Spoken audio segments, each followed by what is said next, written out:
Stephanie, welcome to the 307 podcast. Thanks for having me. Everybody that's listening, welcome to the 307 podcast. We got Blake on here. We've got our good friend Stephanie Jones on here. And, dude, how did you beat me at that work? How'd you beat me this morning? So by 2 minutes. Smoked you. How? I looked over there and I was like 2 exercises ahead of you. I said, "Oh, son." I don't know. You've got to get stronger. There's no option. You had to have been pulling on me on the push-ups. Probably. How were you breaking your push-ups up? The first set I did 10 and 10, and then I just did 5. Would stop for a couple seconds, 5 more. Okay. Sets of 5. Yeah. I don't know what the world happened, man. And then you was doing them short box jumps. No. You was only doing 30 what? inches. I did 24 inches for the workout. That was RX. I'm talking about with the pull-ups and then the 3 box jumps. Oh, what were you doing? 36. Nah. Yes, I was. Wow, that's a difference. No, he had a 24 inch No, box I with a was 6 not inch either. riser. I swear. Well, I also work out in hiking boots. So I'm going to have to get me some better shoes before I can keep up with you on them 36-inch box jumps. You need to do something. You know. CrossFit's supposed to be functional fitness, which means you should wear whatever you're going to wear that day and go in and do the workout. I expect you to be physically harder and mentally stronger than me. You let me down today. But, He literally beat me by 2 minutes, which is a big margin on a CrossFit workout. And so I'm really proud of you, Blake. I'm glad you're starting to get in shape finally. And I took my little spray bottle and my rag and I went and cleaned everybody's gear, everybody's equipment. Because that's what I think the loser should have to clean up. I like it. I cleaned my own. You didn't clean mine. Well, yeah. You were quick. You were done so much earlier than me. You had cleaned your gear before I was done with my workout. I was trying to find something to do till you finished. I thought, there and wake up. Maybe I could watch a YouTube video or something. You found something to do. You came over there and talked a bunch of load of crap to me while I was trying to finish my workout. Oh, man. Well, how are you this morning, Stephanie? I'm doing well today. Yes. Sun's shining. It's always a good day, I think, when the sun's shining. Oh, yeah. Even though it's hot. Oh, it's going to be a hot one. Yeah. It is going to be a hot one, no doubt about it. Adjust that mic, pull it up. There you go. And you can pull that down, too, where it's right in line. There you go. There we go. And so, all right. Stephanie, I already told you welcome. Look, first of all, we know who you are because we've known you now for, gosh, how long? It's been probably close to a year we've been. Yeah, probably a little under a year, I think. However, really get to know starting with Resurrected. But I think met you in 30 Days of Excellence, and you guys have done that for just over a year. So yeah, 50 some, So is that where you first connected? Yes, because okay. I had done Jesse's We Do Hard Stuff years ago. Love his books and was doing his big ass calendar club, and just started joining the 30 Days of Excellence and saw you and Mark and started listening to the podcast, and I was like, love the podcast. Oh, and yeah. then the day you announced that you had this idea for Resurrected, and I was like, oh, I like that. I love the idea, your thought behind it, and signed up on Patreon, and here we are today. Mm-hmm. That's amazing. I gotta ask you. Let me adjust that mic for you one more time. So that thing's really directional. Okay. There you go. It's like talking in. Imagine if you were talking into like a coffee. You hear that? Coffee can. Yeah. So they're really directional mics. My bad. So I mentioned you last night on the call, and Jesse knew who you were. So obviously, yeah, that's pretty cool, man.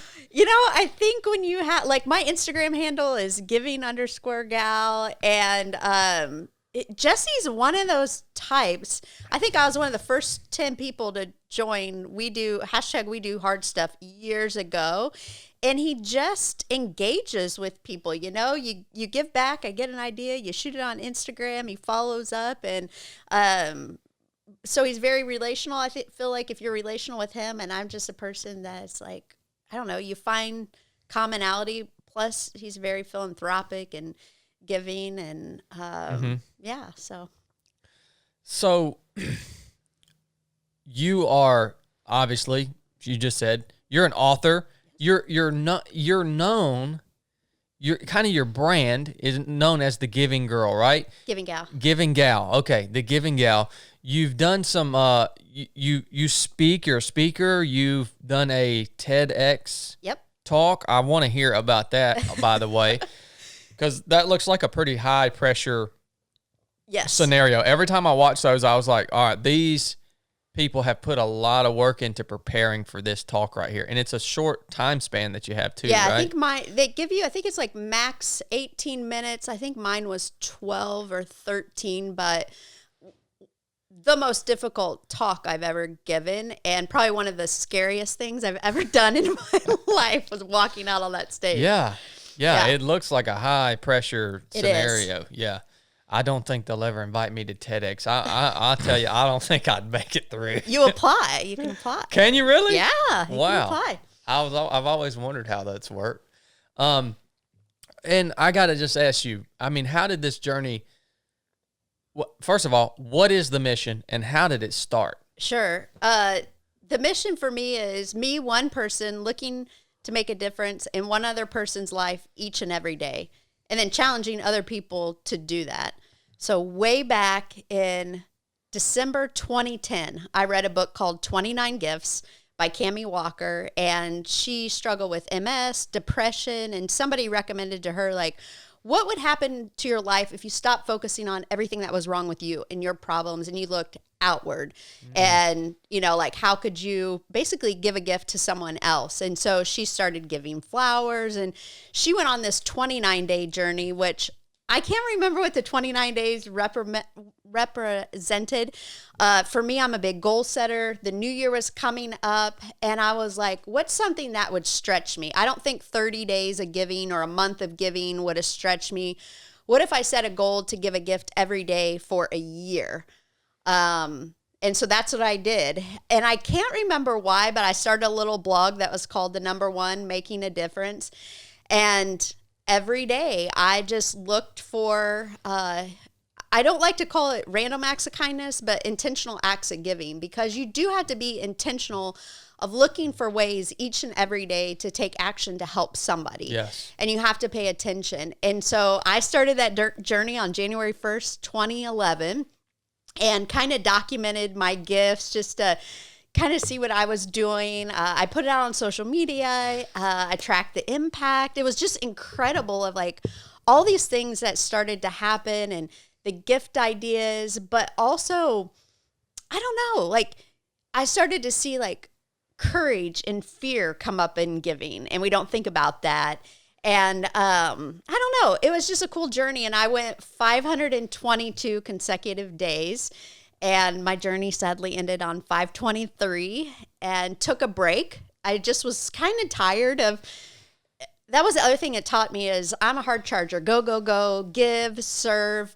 But what I realized is you have to give to yourself, and you have to take care of yourself. If not, then it's really hard for me to give and serve you guys, you know, or those people that are around you. And that's always been hard. That's something that's very hard for women. They're used to serving and meeting the needs of everybody else, but not focusing on themselves. So I took a break, but I missed it. Like, it had really become not only a habit for me, but a lifestyle. And so I started back up, and I don't track my gifts anymore, but been giving a gift almost every day for a decade. Holy smokes, man. So I got to ask you, this initial journey, what was your original goal? You said you wanted to do it for a year, right? Yeah, one gift but every day you for a year. went over that. Yes. So you just kept going with it. Yeah. So what did this look like in the beginning, and did it change throughout? Was you talk about giving to another person. What types of gifts are you talking about as you go through this day after day after day? I mean, this is going to take some ingenuity. Like you said, it's going to take some being intentional about looking for gaps that you can fill in people's lives. I mean, so tangibly, what does that look like? Yeah, so I had a really simple definition of a gift. Give and expect nothing in return. And that could be, that New Year's Eve, I can remember we were at a New Year's Eve party, and one of our friends loved the Hershey Kisses, and he worked with my husband. So one day I just bagged up Hershey Kisses in a little bag, sent it to work with my husband with a note. It was being intentional about if I thought about somebody, not just sending a text, but calling them on the phone to have a conversation. There was a local business that needed some coaching from me. And so at the end of it, I was like, you don't have to pay me. It's just my gift for the day. I bailed a friend out of jail. I made a lot of cookies and cupcakes, giving them to neighbors and strangers. I started keeping things by my front door for the UPS guy of, not on a holiday when they get recognized, just on a random day, here's a box of chocolates. And every day it was just looking for something. It was being in the grocery store and letting someone go in front of you, but some days taking that a step further and saying, can I pay for your groceries? Yeah. And it was just, people would debate you. You can't pay for my groceries. You don't need to do that. And it was like, no, I want to. And it was something I did a challenge one day where I went to a Michigan football game, and I said, I'm going to hug 5 strangers, approach 5 strangers and ask them if I can give them a hug. And this one always chokes me up because we parked, and there was a guy. One of my gifts was if I saw someone that I thought was a veteran, so they had a black hat on that, show what war they served in. Mm-hmm. I would just walk up to them, ask them if they served. If they said yes, just extend my hand. Thank you for your service. Might have a conversation. And sometimes that was a gift for the day, just thanking somebody who I thought was in the service. And so I approached this older gentleman, and I got this little tug on my heart. And I said, may I give you a hug? And anytime you do this with strangers, they physically move back from you, okay, because we don't do that. You don't walk up to somebody. And then he said yes. And as we were embracing, he whispered, I needed that today. And we were at the Michigan Big House. It seats over 100,000 people. So outside the big house, there's over 100,000 people, I'm going to assume. And God led me to one man who needed a hug that day. Mm-hmm. And that was very impactful of just listening to the Holy Spirit, that nudge of, if you get that, have the courage to take action. You don't know what it's going to look like. You don't know what the result's going to be. I told that story from the stage one day, and a lady came up to me and she said, what if that guy was going to commit suicide? Maybe it wasn't that drastic, but just seeing somebody, maybe he hadn't been seen in a long time, and some stranger just said, can I just give you a hug? Maybe he hadn't had a hug in a long time. Now, I went on to hug a police officer that day and a ticket scalper. But it was just that was a gift. So every day was different and crazy, and some days were very simple and, no fanfare, but it just... pay attention. Well, I'll tell you what a powerful mission. And, Blake challenges me to obviously not go to that level, but this is something that I struggle with in my own life. And, to hear you saying it is achievable, because the first thing that I think is, how do I have time to think through preparing a gift for every day? How do I have the extra money to do all but no, it's like you said, it's the simple things. Yes, it can be something that you've prepared, that you give to someone, a tangible thing, but recognizing them, calling and having a conversation, these are gifts. Mm-hmm. All right? I know they are to me too. I receive gifts like that the same way. It makes me feel good. I was driving through Lumina yesterday, and I go to get my lunch. I pull through the drive-thru. I order $17 worth of food. A salad, coffee, and one of them coffee cakes you told me about. I pull up to the window, and the cashier's like, "Oh, somebody already paid for yours." Wow. I was like, "What the world, man?" Mm-hmm. Like, it's just, man, that changes your day. Oh yeah. And this is something you're passionate about too, Blake. Yeah, I have always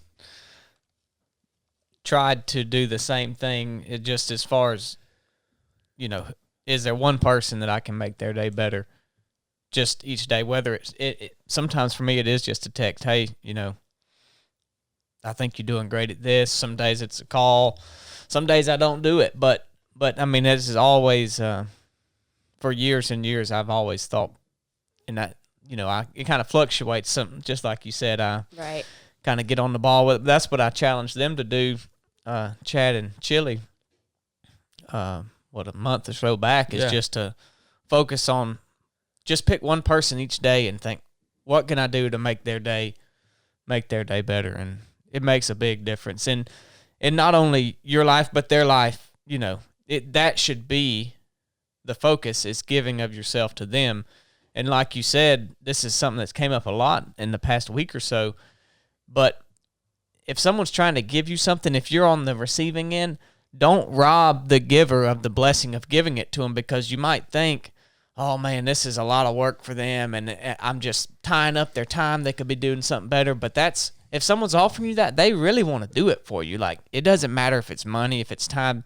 Allow them the blessing of giving it to you and allow it to be a blessing to you. Yeah, that's an excellent point. And something that was one of the biggest lessons I learned on my journey is how to be a good receiver, because I realized what it felt when I tried to give a gift and somebody rejected it. And I think women are really bad about receiving. Last night I was at Do Good, the little boutique downtown in Rome, and just started chatting with the lady, and we were talking about receiving gifts. And I've got to the point now, because this is my brand, I will have to tell people, look, this is my gift for the day. Please just accept it and say thank you. And like, you shouldn't have to do that, but that's the society that we live in, instead of just saying thank you so much. Because I think there's this deeper level of, well, I don't want you to think I can't afford it. Or, you know what I mean? And it's really not that. And at the end of the day, it's like, well, it doesn't even matter. If that was what my thought is, still just say thank you for the gift. Mm-hmm. And I also learned too, is women are so bad with compliments. So that's a great gift you can give strangers. You can be standing in line, paying attention, hey, I like your shoes, or the color of your shirt. This is great for like kids. I mean, kids love to get compliments, I love your name, whatever. And, somebody said, for women, if you get a compliment, you don't have to say you got your shoes on clearance, you didn't pay much for that. It's just like, just say thank you. Yeah. Not justify what they're telling you, which is still really hard. I still have to think through that when somebody gives me a compliment. Just say thank you. Yeah, you almost downplay the compliment by saying, oh, yeah, thank you. I got these on sale or whatever. Yeah, it's like which goes into gratitude, like just be thankful for what people are trying to give you. Uh-huh. Mm-hmm.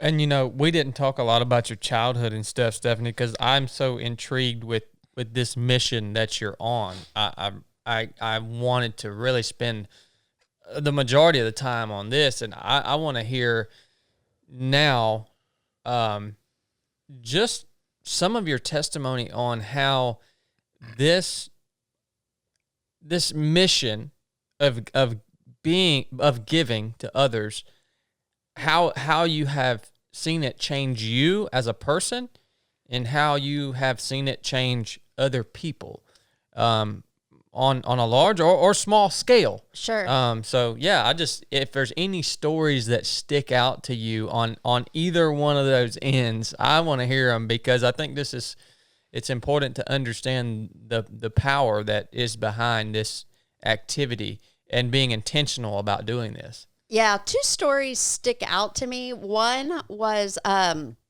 was in Washington, D.C. on a business trip. It was my birthday. My husband sent me this big bouquet of flowers. I loved it. He doesn't do that often because I'm not one, like, I don't want people to waste money on flowers that die, but just receive the gifts. I know, exactly. Thank you. Exactly. Just say thank you, like, thank you for the flowers. But anyways, it's great. It was thoughtful. I spent all this time preparing them, getting them through the security, and I had to go to the bathroom, and this guy at the information booth, older gentleman, I think he was a volunteer. And I walked up, asked him where the restroom was, and he said, those are beautiful flowers. My wife would love them. And I got that little pull of just give him your flowers. But I had this internal debate with myself, and I was like, I'm not giving him these flowers. These are my flowers. They were a gift given to me.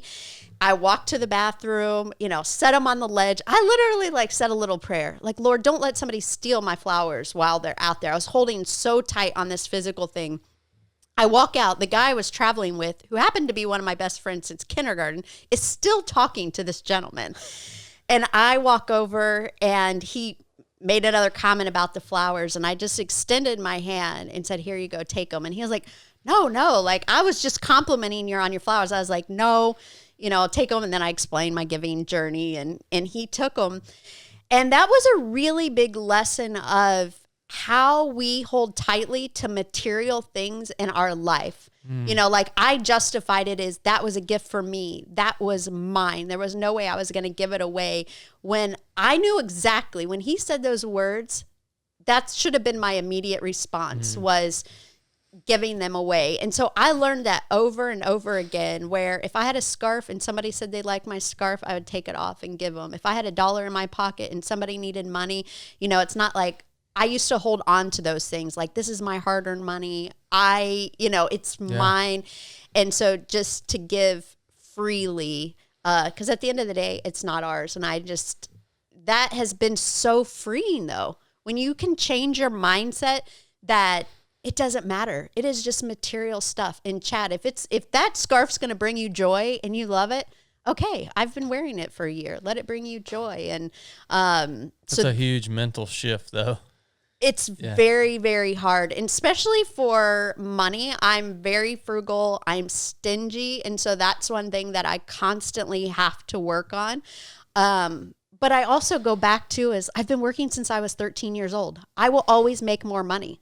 If I see someone in need, I will always make more money. So I just have to constantly remind myself is it doesn't matter. Just give them what you have, and I always have enough. At the end of the day, I always have enough. That's an interesting thought that, really you think about the material things that you get, like we'll use the flower instance. Your husband used that material thing as a tool to produce this feeling and to show you appreciation, and you got what was meant from the tool he gave you. Yep. And if you could reuse that tool to produce that feeling in another person, the material thing doesn't matter anymore because you've already got what it had to give you. And at that point, if you're holding on to it, it's just to admire them or whatever. And so now, if you can give that to somebody else and it is repurposed and produces another, it's like it keeps going. And, if you look at things like that, that's an interesting thought. Yeah, the other cool thing why I like that story is that so my friend was standing there and he witnessed this whole thing happen. And it was a couple of days later, and I get a text or a phone call from him that he was at Menards or Home Depot and talking to the ladies, and he left and went and got them Starbucks coffee and came back and gave it to them. And they were so overwhelmed with his kindness. But he said, I would have never done that if I hadn't seen you give that gift. And the light bulb went off for me is that is my mission. I don't share about my giving and gifts to say, look at what Stephanie's doing. I share it to hopefully put positivity out there on social media because it's so negative, to give people ideas, to challenge people, motivate people, to stretch them in their own giving and lives. And I think I even told you one day on the phone, that I literally believe in my whole heart is the world would change if everybody lived that lifestyle. If everybody lived the lifestyle of one time a day, I'm going to look for a way to make a difference in one other person's life, the world would change instantly because you're looking for, the positive and the kindness. On the backside of that, when I started this journey, I had a Christian lady email me or message me on Facebook and was condemning me and quoting scripture and telling me how I shouldn't be doing this and how I shouldn't be, like she took it as I was bragging of these gifts. Yeah. And I almost shut the whole thing down. This was very early on because that was not my intention, but you had a Pharisee emailing you. Oh, yeah, totally. And I was so distraught, and I was like, then I started questioning myself. Why am I doing this? Whatever. But then I saw people who said, I never volunteered before. How do I know where to volunteer? And I was able to guide them through a process how to do that. And one night I was volunteering at a church event, and I walked up to the pastor and I just said, I don't know what to do with this. This lady has called me out. She's quoting scripture. This is my heart. And he said, this is a ministry for you. And I'd never looked at it like a ministry, but I thought about, isn't that how we are with our goals and different areas of our lives? Is a lot of times we can let one person, God has us on a mission or calling, something we're trying to accomplish, and we can let one person veer us off. And I think about everything that God has given me and I've been able to do on this mission if I would have shut it down because one lady had an opinion, which then I also see as so many people leave Christianity because of other Christians. Yeah. And that is very disheartening to me. So, yeah. Yeah, I agree. I think the religious people are the ones that crucified Jesus. Mm-hmm. Yeah. Yeah. It's really interesting. I've never met anybody else that, like Chad said, I really do feel strongly about this, and the things you say are the things that I think, and I'm just not as intentional about it as you are. But like when you talked about if someone says, "Hey, I really like that," I have given so many things away just because people the other day me and Darby were running, and he was like, "Yeah, I've been thinking about getting a mountain bike. I just don't want to buy one." And I'm like, "Dude, I got a mountain bike sitting out back of the house. Come get it." I'm not using it, but something that you're even using and to give it away. And you just don't meet many people like that. And it challenges me to be more intentional about how I feel and not that I push it to the side or anything, but it takes effort, right? And just like you said, they're not random acts of kindness. Maybe to the person who's getting them they are, but to you they need to be intentional. Yeah, and I think I wasn't always like this. I always say I was raised a giving gal. I was raised with, we didn't have a lot of money or a lot of things, but my parents were very, very giving in our community. But anybody can do this. This is, and I have seen it. Anybody can do it at any age. So if somebody's listening and I don't even know, just start. Just start and pay attention. I prayed on some days. I'd get in the morning and say, "Dear Lord, I have no idea what I'm going to do, but put somebody in front of me." And almost every day there would be somebody, and I knew exactly who I was supposed to help or serve that day.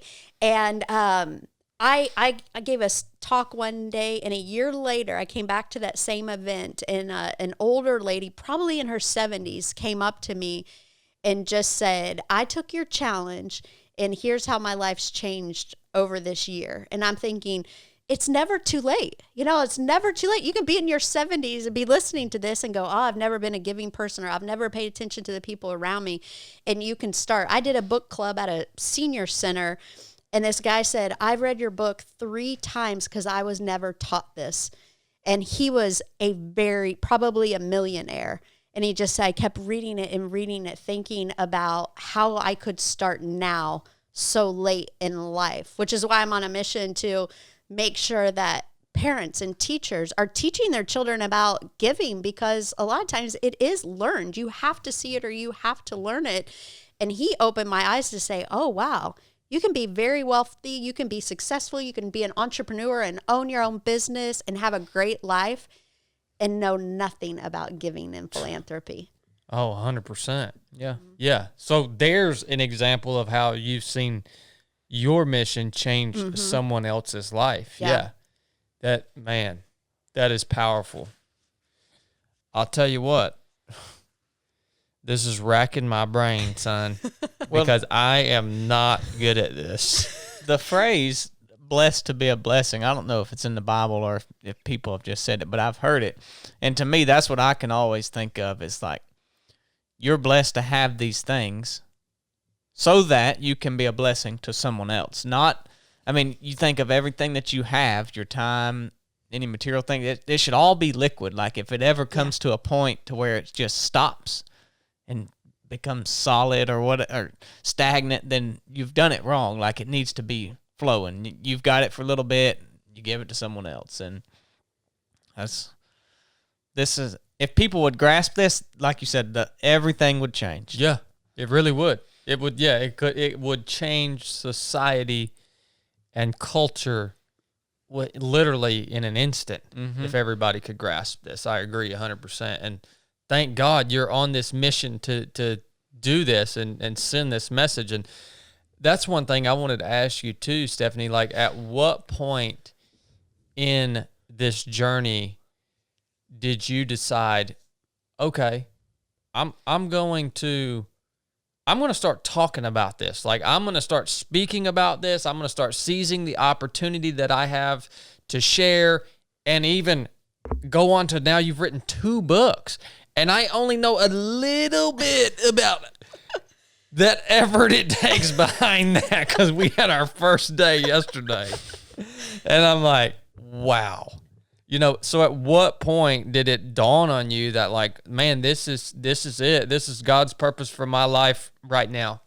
Yeah, so I was actually speaking before this. I love to speak. I'd started speaking in college, and I had a professional organizing business, so I'd go speak to groups on organizing, getting your life organized. Come on, man, really? Yeah, for like 10 years, innovative organizing. I was director of victim services for the state, so I would go to conferences where we were funding domestic violence conferences, sexual assault, and I'd be a keynote speaker there. And I would go to women's conferences and speak how to be like a smart woman. When you're out running, how do you be smart? When you're traveling, how do you be smart so you don't become a victim? And so I had spoke, like that's something I love to do. And that's where I thought kind of God was calling me, was more in the speaking. And I hated writing. I was not a good writer, terrible at grammar. In college, I had to take remedial English. I mean, just not good at all. But I had started to document this little journey, and I said the writing was terrible. Like, if you look at the blog, I can't believe people were actually reading it, but they love the stories. They look past the like terrible writing and grammar, and they like the stories. And I was doing some consulting for our community foundation, and the executive director, who was very influential in the community, sent me a note with a book one day, and she said, I think you could have written this book. And I thought, wow, if Barb Young, this influential lady, thinks I could write a book, maybe I could. And it took me 5 years to write my first book because I had no clue what I was doing. I stopped, started, I cried, I threw fits. It was terrible. I hated it. But I also started feeling this pressure because I did want to do more speaking. That's what I wanted to do. I wanted to do more speaking. And I felt like God saying, I can't give you any more until you finish this one thing.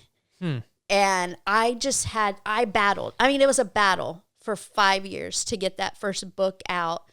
And then once I did, my speaking opportunities just expanded because now you have credibility. People won't even read the book. You just have a book.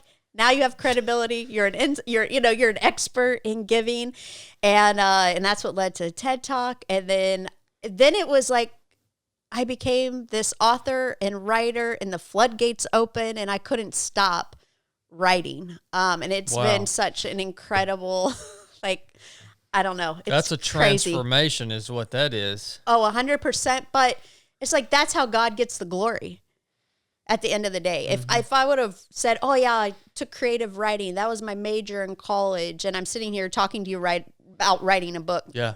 I don't want to say it's not a big deal because writing a book is a lot. But for me, the only way I can say I have been able to write books and become a better writer and an author is because God gave me that calling, and he has lined up the right people, like everything. There's not anything that Stephanie has done to put out any books or anything that I'm doing. I'm still like, what the heck? Well, God doesn't call the qualified. Right. He qualifies the called, Yeah, right? 100%. 100%.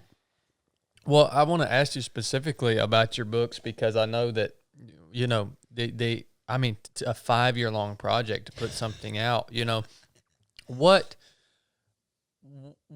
do, obviously there are 2, I want to hear about each one and what they basically encapsulate. What can we learn from those projects that you took on and have poured yourself into? What can we expect from them? I mean, I want to hear about them. Yeah. So if you would read the first book, you're like, this took you 5 years. You know, it's like you wouldn't, but it was this constant too of like fear of rejection. There's so much that you go through when you're writing a book that has nothing to do with the actual book.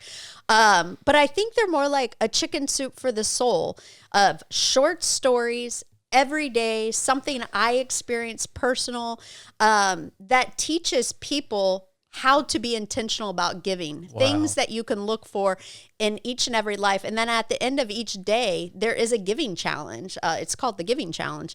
And there's a challenge for you to think about. And not necessarily that you have to do that gift that day that you read it, but it just gets your mind of thinking about, wow, if I come across this or this opportunity, I need to take action on it. And a lot of them are not, I'm big about the gifts not costing a lot of money or any money or taking a lot of time. It's really teaching people to say there are 1,000 ways to give.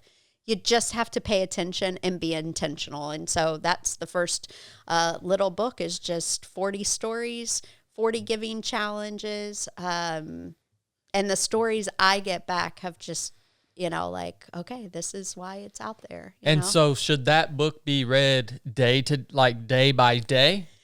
You know, or all the way through? I mean, so I wrote it that way. You know, I mean, the books take on a life of their own to the reader. In my head, I thought, oh yeah, because I had lived this day to day to day for years. And so that's how I wrote the book. I've had people that said I had to get through each story. Like I sat down and read the whole book in one reading because I wanted to see what you were going to do next. And then I went back and I would pick a day and I would focus on that giving. And so I really say is I had an intention that you would read a story, you would give a gift. And now I'm just like, you're the reader. It's you go on your own giving journey. I'm just giving you the tools and the ideas, and you're not going to go on my journey. But hopefully it sparks you to do something that you were not doing yesterday. You know, the wonderful thing about it, though, is this is great because all right, any of you guys listen to this, if you're feeling a little conviction like I am, if you're feeling a little convicted about this, we have the answer of where you can start. Mm-hmm. That's awesome. Yeah. That is awesome. Yeah, give people tools. You know, don't just talk about, that's one thing you're big on, Chad, is like, don't be the person who's like just talking about things that people do. I'm big on, no, go out and live it. And I think that was the other thing that I don't want to say motivated me because my giving isn't motivated by my speaking or writing, but I didn't think I could continue to go on a stage or write books on giving if I was not continuing to do that. That's right. And I think that's very important for the listeners is whatever you're doing in life. If you're talking about something, you know, I ran in college. If I'm still talking about that and that's all the running I've ever done, I shouldn't be talking about that anymore. Mm-hmm. You know what I mean? Yeah. And so that's why I'm big on, I want to give you the tools, but I'm also still living this life and experiencing it. And I still have the same struggles I had 10 years ago. Yep. I miss opportunities every day. I could go up to my hotel room and go, I know what I should have done, and I didn't do it. Wow. So, but you have that awareness. Yeah. That's powerful that you have that awareness because a lot of people don't have that awareness, and I can only imagine that's got to be a big part of it. Yes. Developing that awareness over time. How did it feel when you got that thing out and like you were able to like be like, man, I'm so passionate about this. Now I have something that when I when I tell people my testimony and they say, wow, I want to do that, I can be like, oh, I have something to help you get going on this. I mean, how did that feel? I cried like a baby when I opened that box of books. You know, it's like, dude. I honestly, though, still can't believe it. Like, I know I'll get choked up, but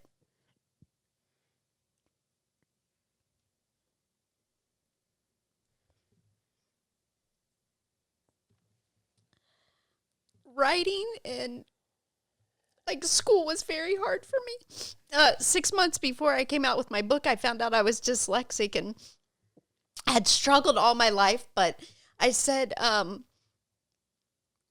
you don't know that you have a learning disability. You know, it's not like your back hurts. I always say it's like, what if your back hurt all the time, but nobody talked about their back hurting? And so you just learn to accept like, oh, okay, I guess this is how everybody feels because nobody talks about it. And so I had 1,000 things in my life that I just thought, well, maybe I'm stupid, and I hated reading out loud, and it's like all this stuff.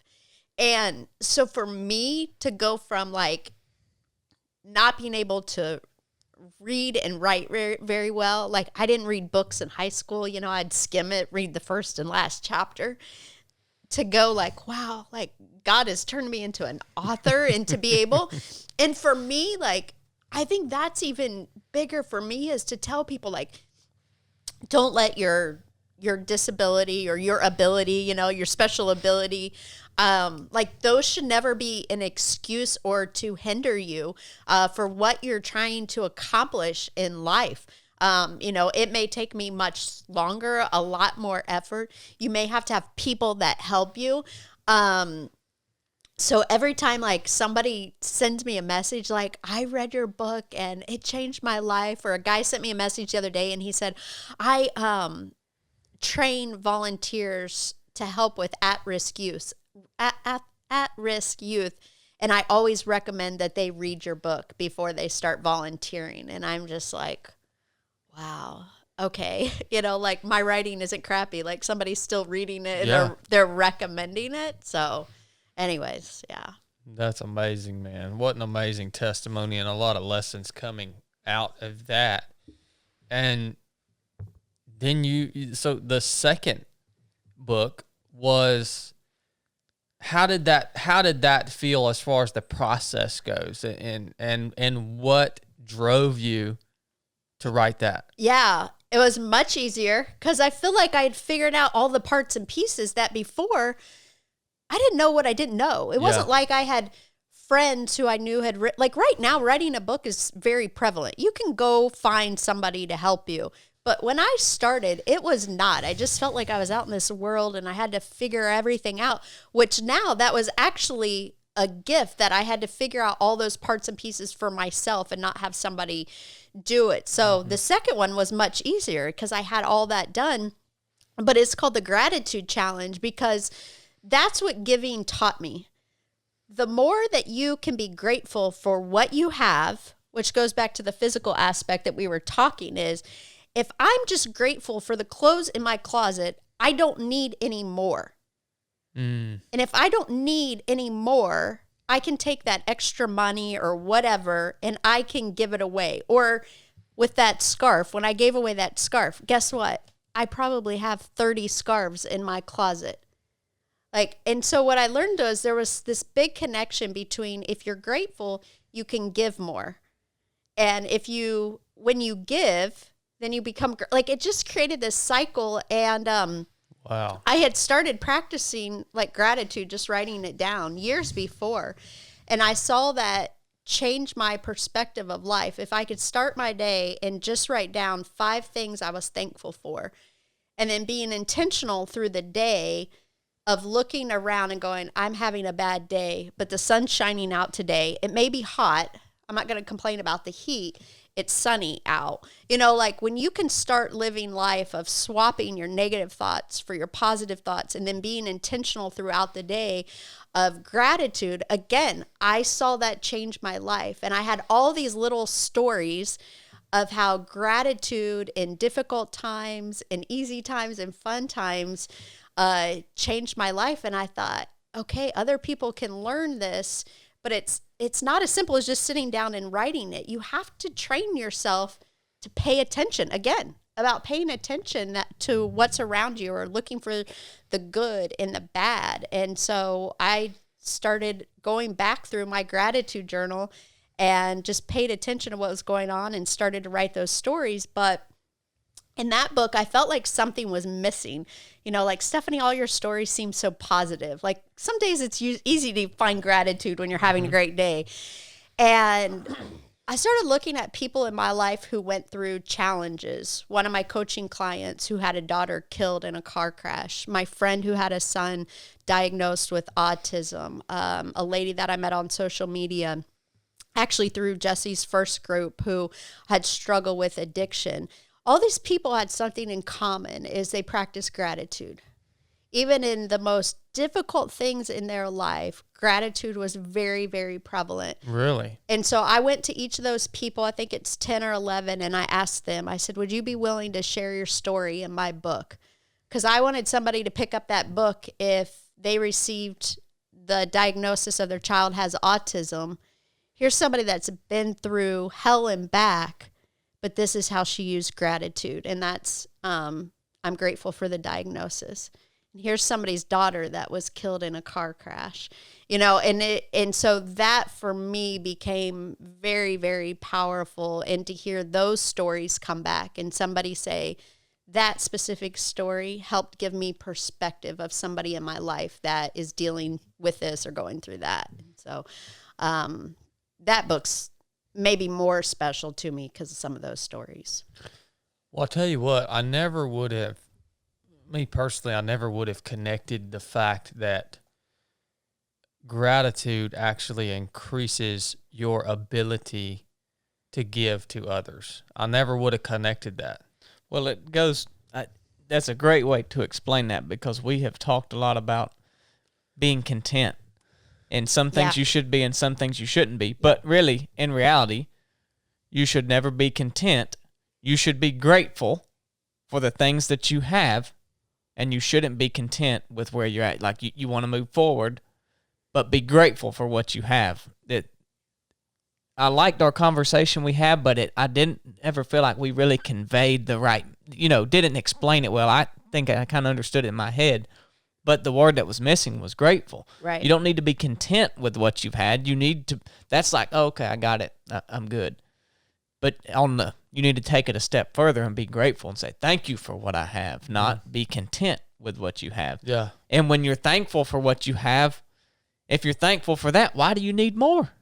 I'll give you a good example. That was a great way to explain it. Yeah, I have a closet full of clothes, and I'm a cheap clothes buyer. It's not like designer clothes. I'm talking Old Navy. I bought it on clearance for $5, but you go into Target and you see the clearance rack and you buy something. And one day my husband called me out and he's like, you really need to start practicing what you preach of, like, just be grateful for the clothes that you have. Why are you buying more? And I challenge you. And so I think I went a year without buying any clothes, and then taking that money and finding different nonprofits that were collecting kids that needed them to go to school. I got involved in a project in Malawi, started finding these niches of people that needed clothes, and how can you use that money?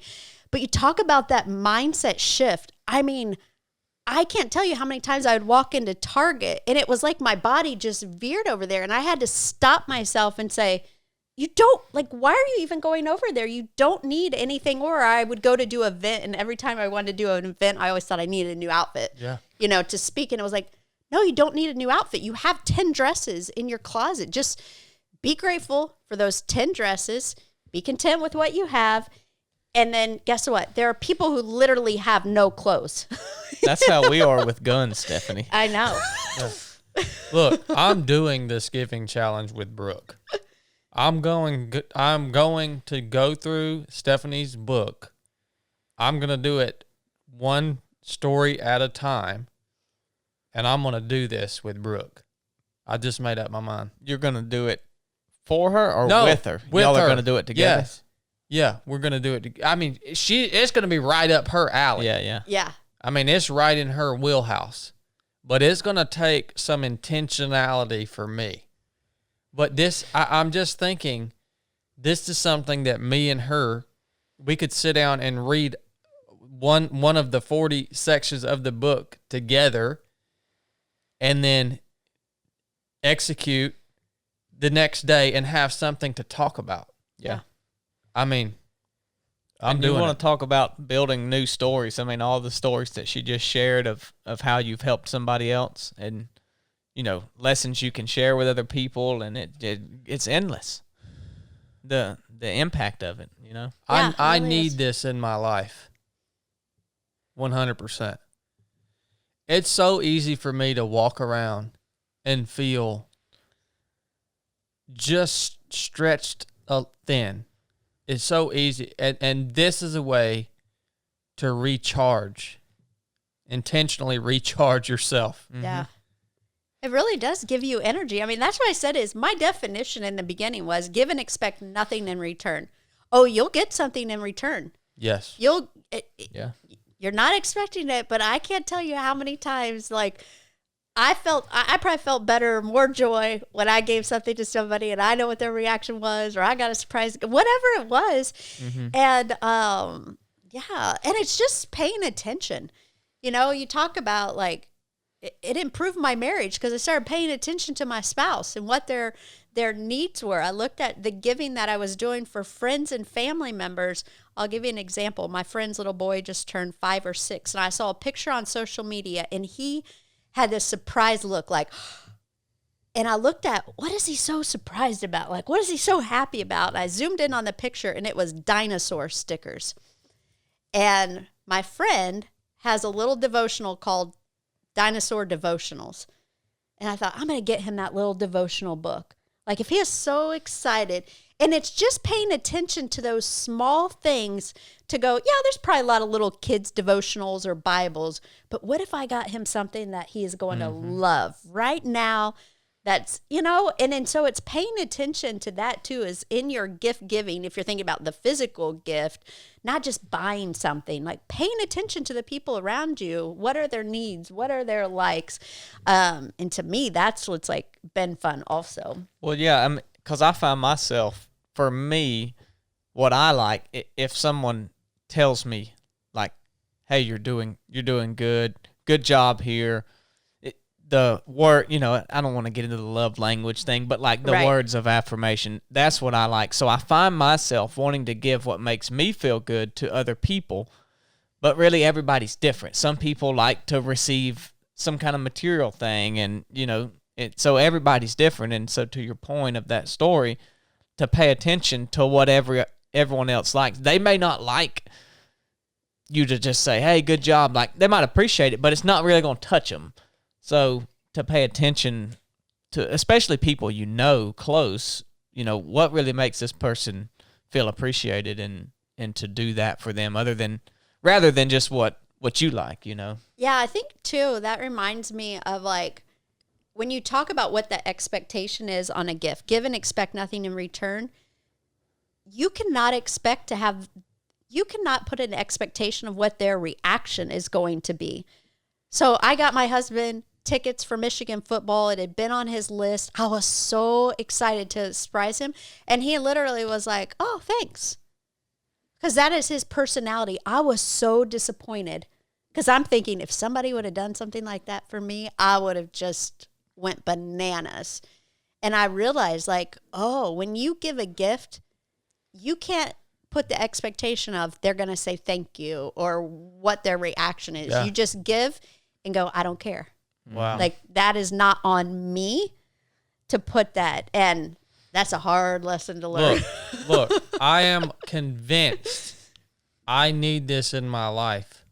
I'm convinced. Well, it's a tool that you use when you're working out and you're feeling stretched thin in the workout. What do? You encourage somebody else. Yeah. And when you're feeling stretched thin in your time, what can you do? You can give to someone else. Yeah. Yep. I'm convinced. Let's take a little break. All right, we're back. Sorry, Blake, you weren't good enough to convince me to do this, but Stephanie is. She's good, man. We have the books right here, by the way. If you're watching on YouTube, here they are. So, all right. where did we left off? I want to hear. I want to hear your testimony and why you love Jesus so much. Sure. You know? Yeah. I was raised in the church, so I went to the same church my mom went to, her parents went to, her grandparents went to, little rural Baptist, Southern Indiana. And I haven't known any different. I think I was 9 or 10 when I, walked up to the front of the church and told the pastor I wanted to give my life to Christ and got baptized. I can remember riding the bus to my pastor's house, his wife fixing me a snack, and me sitting in his office. I mean, at like younger than junior high, of just asking a million questions about the Bible. I'm always inquisitive. And so there's, my testimony is very simple. My faith has always been there. But I've had times, I don't want to say I strayed away because I've never been a rebel. I never had those times in my life where I rebelled. Praise God. Not consistent, though, in reading the Bible and praying and that being a daily discipline. And I hit a point in my life, I don't know, maybe 3 or 4 years, and I was just so run down on everything that I was doing, working full time, running this business, writing, traveling around the country, speaking, and something had to give. Something had to change in my life. And so the first thing that I decided is in the morning, instead of, being 4 or 5 in the morning and me walking to my office to start on my email and start on the day, is what if I just gave that first part of the day to God? And I started doing a daily devotional through the Bible in a year. I got back to writing down my prayers, which was something because I'm so distracted and, start praying. And 2 seconds later, I'm thinking about 500 other things. Yeah. And I started to get in that practice and do that and incorporate gratitude, make sure every day I was in the Bible, writing down prayers, practicing gratitude, and my whole life shifted. Every day, my priority, it was incredible. And now I can't not do it, So that's a little bit. It's interesting to me. I've never thought about even suggesting writing your prayers. Can you speak on that a little bit, Stephanie? Sure. So when I was in college, and I went to Taylor University, small Christian liberal arts college, I was talking to one of my friends, like, I am struggling with prayer, and basically told him what I said to you guys is, I don't even think I'm praying because I'm all over the mind. And he said, write it down. Like, just write your prayers down to God, because that will help you focus if you have to pay attention to writing. And I started it, and it immediately helped me focus of what I was doing. I was no longer distracted, and it just got me in tune. A lot of people always say, well, how do you hear the Holy Spirit? And it's like, I don't know. When the more you talk to God, and there's some days I go back and look at those prayers, and I'm like, how did I even write that? Like, I don't even know where that came from. But I'd gotten out of the habit. It wasn't something I did consistently. And now it's just like, I love having that track record to go back, because I think a lot of times we focus on what God isn't doing in our lives, or we have prayers and it's like, well, he didn't answer this prayer.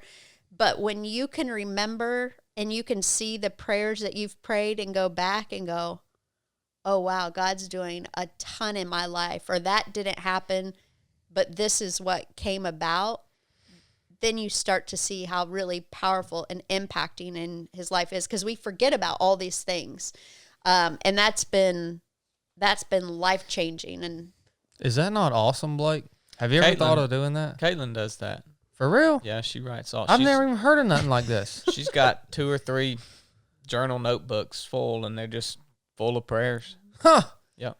I'll tell you a gift that I've started to give is that, somebody would tell me like, hey, pray for me or whatever, or they'd send me a text, they need prayer, is I would just write out a prayer on whatever they needed in my book. And then I'd take a picture of it and send it to them. Praise God. Wow. And I can't tell you how many people have said, I've read that prayer to get me through the day today. I've had to pull that prayer up 5, like just, and that is a gift. Come that on, is man. taking, a couple of minutes out of your day to physically write, snap a picture and send it to them. And you're really good about this of praying with people in person. I've started to do that's one way you guys have really challenged me is, if you're with somebody in person, that's really hard to do. Is to say, let me pray for you now. That's really hard. Even when I was in the hospital, Chad called me in the hospital, prayed for me over the phone. Like, those are gifts that we can give, but it takes a lot of courage to do that. Yeah. But they have impact that we'll never know sometimes. Yeah. That came from Paul, didn't it, Blake? That challenge came from Paul, I think. Yeah, I picked that up from him. Yeah. Yeah. Man, if y'all listen to this episode, y'all better be taking notes on this stuff, man. Because I've never even thought about this. Somebody that needs prayer, writing out a prayer for them and sending it to that is powerful, dude. Yeah, because then it can be recalled. I mean, you pray with them. That's good. That's really good verbally. But you write it out, and it's something tangible they've got that they can refer back to. Like I said, some people are multiple times. Yeah. I also like the way Stephanie explains this as she's not trying to necessarily be intellectual as she writes her prayers out. She's literally writing it out as she would pray it. And not thinking about, this needs to sound this way, or like somebody else is going to be reading this as a book or what, like. It's like a brain dump. It's like. I really like that, man. Yeah. I really do. Just dump it all out on the page, and you're not writing it for a scholarly article. Yeah. Yeah. Wow. Yeah, that's pretty cool. Well, I want to hear just about, maybe some of the, I'm interested in your marriage, your relationship with your husband, because I follow you guys on Instagram and I see you guys doing cool stuff. I know your husband has a very high stress job. I'm interested in that part of your life too, and how you manage that, the challenges that you guys have faced, because it's not easy. Right. And just anything that you can share with us, or you felt led to share with us about that aspect of your life, because I feel like there's something there just from I haven't met your husband, but just from following Right. you guys and hearing you talk about him, and you seem to have a deep respect for him. And I'm sure the goes the same way. So if that question, it's a broad question. I'm just interested. There's so much in there. Yeah. So my husband and I met in 2000 in the police academy, Indiana State Police Academy. He finished and I did not. And about 3 years later, though, I was working as a civilian, and he saw my name on a memo, and I still had a maiden name, and he called me, and the rest was history. We dated for 2 months, got married, I think, within 6, and Wow. 18 years. We just celebrated 18 years. And it's been really hard. Being in law enforcement, I had no idea what to expect as a police wife. And you really learn quickly you're number 2. It doesn't matter. I was listening to Brooke talk about when you go on deployments, and I hate when people compare like being a police wife to a military wife, because I said, at least my husband came home. You'd go on deployments for months at a time, whatever. But a police officer deploys every day. Yeah, every day. My husband is on 24 hours a day. He has a job right now that he's doing. He is always on call. He was a canine handler for 10 years, 24/7. He would get home from a full shift, phone would ring, Indiana State Police, and out the door he'd go, and it might be 4 hours, 8 hours till he returned, and so it's very difficult. And I was very selfish in the beginning because I didn't understand it. So there was this constant battle of when he had a day off, he just wanted to have a day off.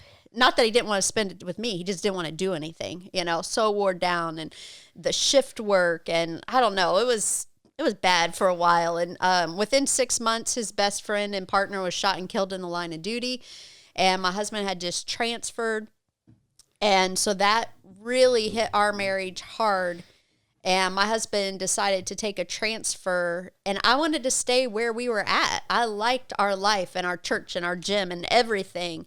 And so basically one day he was like, I'm moving. You can come with, or you can stay where you're at. And I thought, wow, okay. Like, we're not even 2 years into this marriage, and wow. I'm thinking about divorce. And I can remember sitting down with my parents who've been married 45 years, and my mom saying, I would understand. He's asking you to give up everything. I had to give up my job, everything. Community, friends, everything, all that, yeah. Everything, to go to somewhere where I knew no one. I had no job. I knew no one. And one day I was sitting there, and it was kind of like you talk about taking quitting off the table. It's like, you're not a quitter. Like, why are you, like, for better or worse? And God basically said, everything will be okay. And he transferred. I stayed. Eventually ended up moving up there after I got a job, and some things worked out. And it was hard for like 7 years. I was so depressed. I didn't know anybody. I mean, it was just a bunch of mess. And I feel like every day I was like, I'm out. I'll get a divorce. This is not worth it. But I just always felt like God said, fight for your marriage, get up every day. And also, like, your happiness is not in him. You're looking for him to make you happy. Like, you take responsibility for your life and the decisions that you're making, and quit putting that load on him. And I went back and became a police officer, which I thought would make me happy. You know, I had this failure that stayed with me for like 8 years. And yeah, and then it was like I feel like my giving journey is what turned our marriage around. Because every day, if my husband, when he went to go on duty and would say, Stephanie, could you run upstairs and get my glasses or my key, whatever he forgot. Every day it seemed like he was forgetting something. I would usually say, no, go do it yourself. That's me. You know, like, that was my attitude. Yeah. Like, go do it yourself. You got 2 legs, climb up the stairs. And on my giving journey, I just said, what would happen if I just said yes? Every time he asked me to do something that was so simple, what if I just said yes?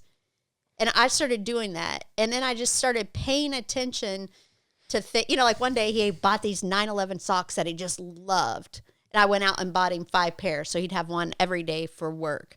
And it just shifted our marriage. And not that there aren't hard times, but yeah, we've been in a good zone for a while now. And I think you just learn how to deal with each other. Like, not take everything, I don't know, so seriously. And also for me, once I became a police officer, is like, I got it. You know, it like clicked with me of how stressful it is when you're out there hour after hour after hour. It's not a job where you just go and you sit in a car. It's, no, somebody may crash in front of me. No, there might be a suicide call. There might be shots. Like, you have to be on. And so I realized when he came home why he didn't want to engage, why he needed to decompress. And that gave me a perspective that I didn't have. And then also, we've had 3 friends killed in the line of duty. And I got this really like, oh, like he may go to work and never come home. So it's never about, he never leaves the house with us being mad. You know, it doesn't matter what's going on. It's not important. It's hugs and kisses and, you know, I don't know. You just learn to be grateful, but you kind of have to force yourself to do it and do it every day consistently. Yeah. Yeah. I'll tell you what. This episode is full of some stuff that I need to hear, son. Wow. All right. So, well, I have more questions, obviously. First of all, now in your life, like, what is your primary mission now? What and moving forward, what are you visualizing? What do you see yourself doing to stay fulfilled, to stay in the mix, to contribute to the world that you're so passionate about contributing to? Yeah, the biggest project that I have is a children's book series, and launching that in October, because I really, again, it goes back to like, I can't even believe I'm doing that. You know, it's just like God gave me the idea and he lined up the right people. And the stories, I've written 3 of the books, and one's, you know, it'll be out. But because I feel like it's important to teach our kids about giving and kindness and compassion, but also like the power of encouragement and perseverance. And so that's one of the big things that I am focused on right now, is building resources for parents and for teachers in the classroom and activities, and how can, even though I don't have children of my own, how can I ensure that people out there are raising giving guys and gals? Is the process to write a kid's book more or less difficult than writing a, say, you know, like what you've got there? So for me, it was less difficult, but think about a children's book is about 500 to 600 words. Mm-hmm. So and there's a certain, every children's book is a flow and an arc and saying a lot with little words, but having the lessons and the layers. But I can't take credit for, like, I was reading the book last night and I cannot take credit for it. It was like God downloaded these stories and I put them out on paper and sent them to my book coach, and it was like a couple of tweaks. I think for a lot of people, it's really difficult to write a children's book because of so many layers in the short amount of time. Also, the illustration for me, working with the illustrator, is I knew exactly what I wanted that book to look like. As a dyslexic, you can see things in your mind. You can see the big picture and the strategy. But for me to write that out and convey it to you, and I bet I sat on 3 months for my illustrator asking me, Stephanie, I need a little paragraph about each scene of what you're thinking. And I would pull up that document and look at the book and just stare. And like, I can see it. I don't know how to tell you. And she does not speak English. She's in a foreign country. And so but she could translate if I typed it. So it wasn't even like we could get on a call and I could tell her, is I had to type it out. But then when I met her on Instagram. It was like a total God thing. And when she came back with it, I was like, oh my gosh. I've thought Chad should write some kids' books. I told Chad that, didn't I? One of the days on the call, I said we should do a children's book. A lot of the lessons are so simple and basic, and if you could convey them in a condensed message to I am essentially a 33-year-old kid. I am just like a kid. Yeah. Am I not? Yeah. Your speech is a little too complex probably for kids. So if you could if you could simplify that down, then just simplify the words. Yeah, that's it. But the thoughts are perfect. Mm-hmm. Yeah. Oh man. Well, you got a lot of work to do off this episode, don't you, kids? I'm gonna go ahead and tell you, man. I am really looking forward to doing this giving challenge. I think this is going to change my marriage. I think this is going to change a lot of my, really my perspective and even my mood. Yeah. I really think I've been searching, and I think that I really do. I know I keep freaking saying that, man. I know. I'm sorry, guys. I'm being serious. All right. It really just clicked with me. And so, you know, I got to ask you, Stephanie, too, why did you decide to help me? And I'll tell you guys what Stephanie has done for me. Stephanie is helping me write my first book. She's doing a lot of work. You're going to see Stephanie's name on the cover of my book when it comes out, because we're working on this together. Because first of all, I simply felt that I did not have the capacity to do it all on my own. The way Stephanie had to figure it out, like I just felt like I don't right now. I don't have the capacity for that. And I reached out to her. I said, Stephanie, I know you figured this process out. Can you help me? She said, yes, it's going to cost this much. And I came back and I said, well, I don't know that we can afford that up front. And she said, well, I'll tell you what, I'm going to help you anyways. And we're just going to defer my payment until after the book's done, and you can pay me then. And I'm like, wow, I didn't see that coming. Why did you decide to help me with this? This is a selfish question, I guess. Sure. I think a couple of things. One, I would have never thought about helping somebody write their book to the capacity that we're doing it. I mean, it is outside of my comfort zone. You guys had done an episode, I think, on like comfort and strength or something that. And so I think that's one thing, is we always have to be pushing and challenging ourselves. And it goes back to, like, if I'm on a stage and talking about goals or whatever, yet I'm not doing anything, like, okay, now I'm just writing books, and that's still hard. But this moves me into something that's really stretching, very uncomfortable for me. So I think that, and this isn't in any order, I think that's one of it. Is two, I think everybody should have a board of directors or a team. And I went to that team, and everybody but one person said, this is an opportunity. God's opened a door. You should take it. And my husband was the one who kind of had like the deciding, and he just said, ask yourself this: if you say no, will you regret it later? And that's a great way to look at things, even if you're like, I don't have time, or I can't, like, you can come up with any excuse to get you out of doing anything that's hard. Yeah. But for me, when he said that, I thought, oh yeah, this will be something that I would question my whole life is, man, what if I would have helped Chad? What would have happened? Or, that. And then I think just how we're working together is, I believe in your mission, so I'm never going to align myself or do anything. I'm not to your level, but we think a lot alike. A lot of your principles and your tactics and techniques and procedures is how I have lived my life, maybe not to the level that you do.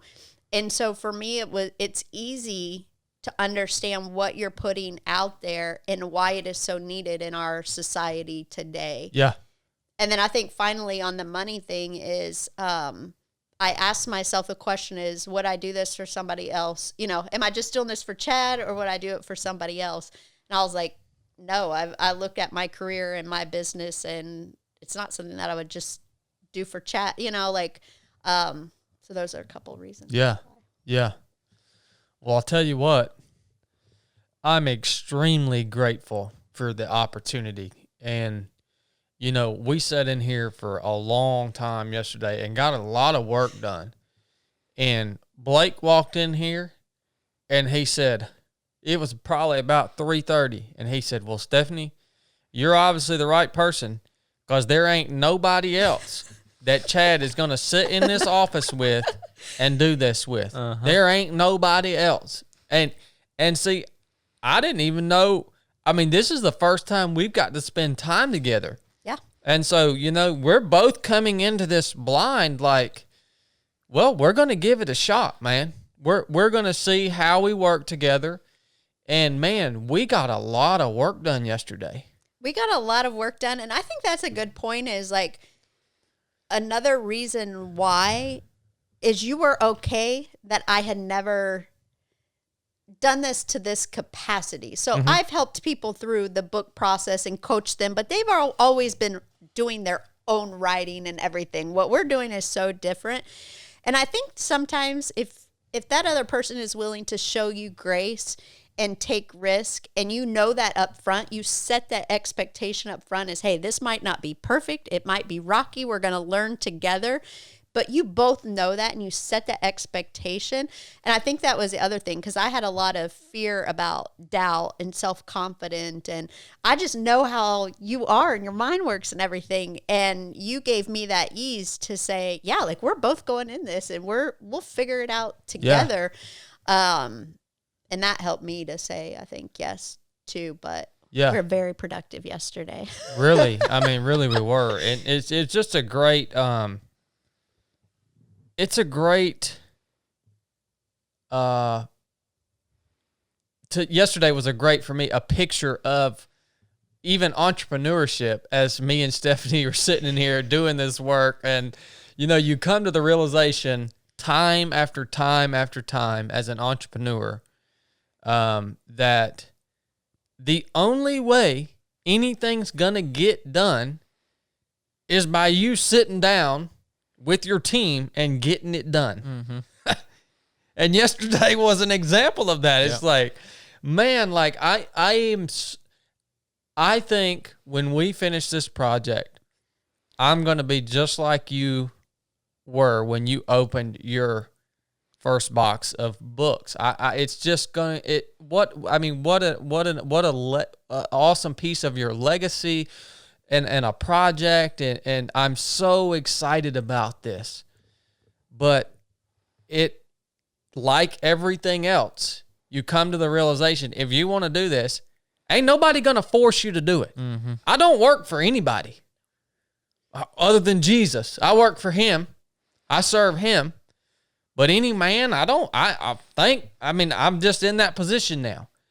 And yeah, I don't know why. Maybe one of you guys need to hear that out there, that thinking about getting into the entrepreneurship space, just understand that if you get into that space, go ahead and flip the mindset switch and say, it's on me and my team to get this done. And nobody's going to force you to do it. And nobody's going to tell you that you have to do it. And likely there's not going to be somebody there to hold your hand and train you and show you how to do it. Mm-hmm. You just got to dive into it, man, and figure it out. Yeah. And hopefully you get the right people on the bus, the right people on the team, right? That is the key. I'm finding that is the key, right? So, what you got, Blake? No, I don't have much right now. Well, we actually have to get back to work on the book here in just a little bit. Stephanie, is there anything else? I took a lot away from this conversation. Genuinely, I really did. Is there anything else that's on your heart that you want to share? Of course, I'm going to attach the links to Stephanie's books in the show notes of this episode. I'll attach her Instagram handle in the show notes of this episode. Well, go ahead and say it out loud real quick. Yeah, it's giving_gal. Giving_gal. Okay, I'll attach that so you guys can connect with Stephanie. But anything else that's on your heart that you wanted to share, please put it out. I think the only thing, you mentioned it earlier and we never came back to it, was the TEDx talk. Oh, yeah. And the reason why I want to come back to that is I get a lot of questions about, how did you get in a TEDx talk? I applied. I set up one night, hours and hours, going to the TEDx website and literally clicking on, I don't know how many links. Some of them accept applications, some of them don't. There's a lot of rules. And so, like, you have to put in the work. Going back to, you have to put in the work. Like, nobody came to me and said, hey, do you want to come on our TEDx stage? Like, that happens to some people, but I was a no name. And so, like, that's one of the things. But the preparation for that, like, if you put yourself in that situation, that was the scariest stage I ever walked on. Because I always use notes. I always have slides. Yeah. I had nothing. And I swear I thought in my head I was going to blank out in front of 250 people, and the hours that I had put into doing that. But it also stretched me. It's easy to get comfortable as you own a business and go, oh yeah, for me, it's very comfortable for me to get up on a stage, do a keynote. But if you do something like a TEDx, I don't care how good of a speaker you are, when you have to record with them, they critique you. They know exactly what your talk's going to be. You have to put it in this timeline because you're fit in with all the other speakers. This is an event. There were just so many lessons, but the hardest part was walking through that door out on that stage. I can remember the night before telling my husband, I don't think I can do this. I don't like fear. So many times you get to the very end of what you're trying to accomplish and what your goal is, and you let fear and self-doubt, even though I'd done the work, I still was like, I don't think I can walk out on that stage. What if? And then you start what ifing yourself to death. Yep. Instead of thinking about, what if I walk out there and do a really good job? What if I walk out there and I impact one person and somebody hears that message? And so again, it's that mindset shift of changing those what ifs and hurdling yourself over those fears, but knowing you've done the work and the preparation to be on that stage or wherever you're at in life, I think is important. And I learned so many lessons from doing that. So that I'm always impressed when I go and watch those TEDx videos and those TED Talks, because it is the speakers have to present in a different way. And I've thought about it in my own mind because I get to do quite a bit of speaking, but my style is very free. I'm just almost like, hey, what's up, guys? I'm gonna tell y'all some stories and then we'll take some questions, Yeah. But to go out on that stage and have all those parameters, it's really a different level. It's on a whole nother level. And what I love about those talks is the person that's up there speaking genuinely has to know what they're talking about. Like, it has to be like, you can't just go up there and wing it. I mean. Oh, no. And you can't. The process does not allow you to wing it. The team works with you, and you have to record and send it to them, and they give you feedback and everything like that. And I had something crazy happen the night before. So one of my gifts that I gave on that 522 days was every time a law enforcement officer was killed in the line of duty, I would write a letter to their family. Just, sorry for your loss. I'm thinking about you in Indiana, been through it. And I had that built in my talk as one of the examples of this was a gift that I gave. And the night before, when we're doing our run through and practices, the guy ahead of me basically does not like police, and he has it in his talk. Really?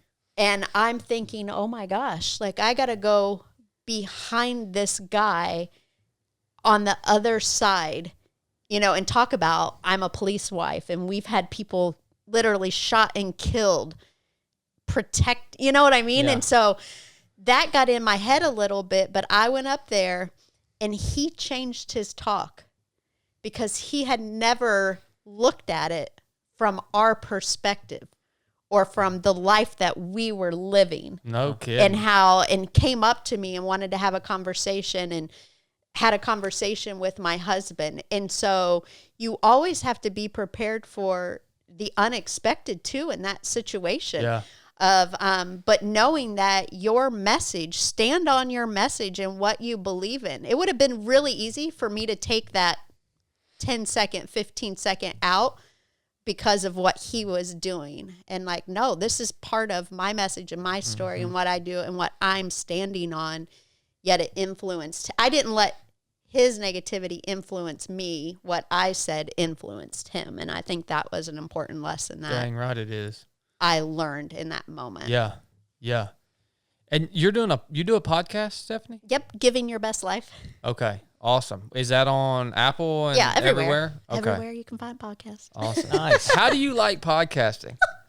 I'm nothing like this. I felt like one day I feel like God gives me ideas and I'm like, well, okay, I guess I'll start doing that. And so I don't really like it. Sometimes we have to do things in our businesses that we don't like, but you have to be obedient to what God's calling you to do. And every day when I'm like, I'm not doing a podcast this week, I'll get an email or text from somebody that one podcast impacted them. Yeah. And it's like, okay. Like now we're doing a podcast. Now I'm doing a podcast. I'm going to tell you what, man. Podcasting is a labor of love. It really is.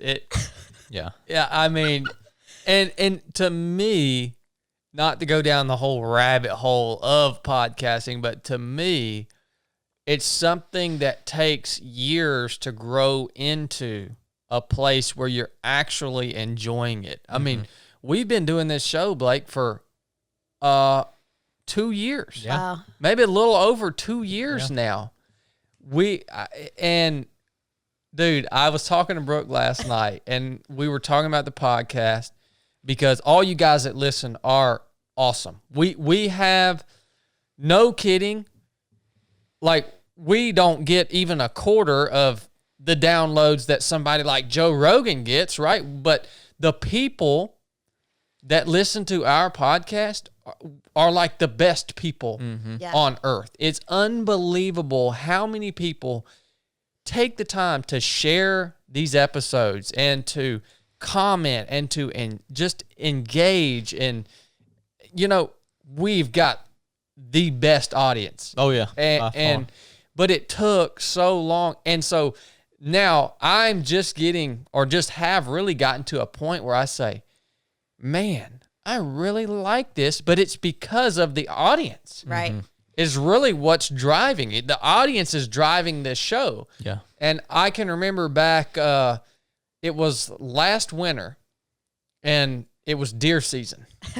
And Brooke was like, back then, I was like you, Stephanie. I was like, I don't really like podcasting that much. It's a big time commitment. It costs money, and there's really not a lot of return on it. Right. And Brooke just stayed on me, man. And see, I just wanted to hunt. She was like, you haven't released a podcast in 3 weeks. Wow. Like, what are you doing? And I'm like, well, it's my show. I can release the podcast. I don't have to release a podcast for 3 months if I don't want to. It's my show, right?